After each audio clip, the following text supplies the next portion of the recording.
તમારું નામ છે? હા, કયું ગામ? બેન, શું તમે કહો છો?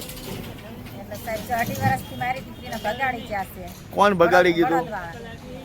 ગોપાલભાઈ અજયભાઈ. હા, અને ક્યાં બગાડીને લઈ ગયા હતા? રાજકોટ. હા, પછી? મોટા મોવા. હા, શું થયું? પછી એને 2 વર્ષથી અમને કાંઈ હારકે હમાસર કાંઈ નથી. 2.5 વર્ષ. લગ્ન કર્યા ત્યારે કેટલા વર્ષ હતા? 2.5 વર્ષ. લગ્ન કર્યા જ નથી એના. લગ્ન નથી કર્યા, બગાડીને લઈ. બરાબર. આ દીકરીનું નામ શું હતું? પાયલબેન.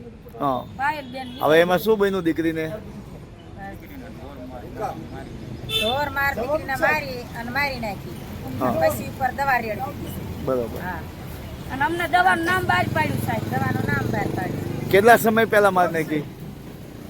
આજ 14 દિવસથી. આજ 14 દિવસ. હા, આ બાબતે તમે રાજકોટ પોલીસને જાણ કરી છે?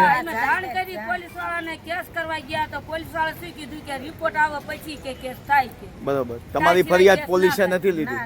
નથી લીધી. તારા સાહેબ એમ આગળ હાલવા અત્યારે નીકળ્યા છે. બરોબર. તો તમે ફરિયાદ ક્યાં આજ આપશો?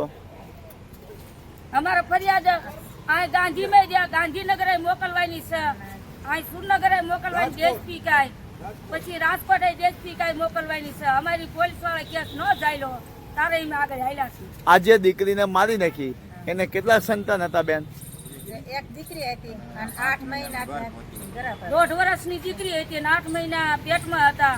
તો બાળકે મારી નાખ્યું. બાબો હતો, 8મા મહિને બાબો હતો અને બાળકે મારી નાખ્યું. બાળક લીધું. તમે રાજકોટ પોલીસને ફરિયાદ દેવા માટે ક્યારે ગયા હતા? દીકરી મરી એના દે ગયા. પછી પાછા અમે 2-3 દી જવા દીધા. પછી ગયા તોય ન લીધો કેસ. પછી પાછા ગયા તોય કેસ ન લીધો. એટલે રાજકોટ પોલીસ ફરિયાદ તમારી દીકરીને મારી નાખીની ફરિયાદ નથી લીધી? નથી લીધી.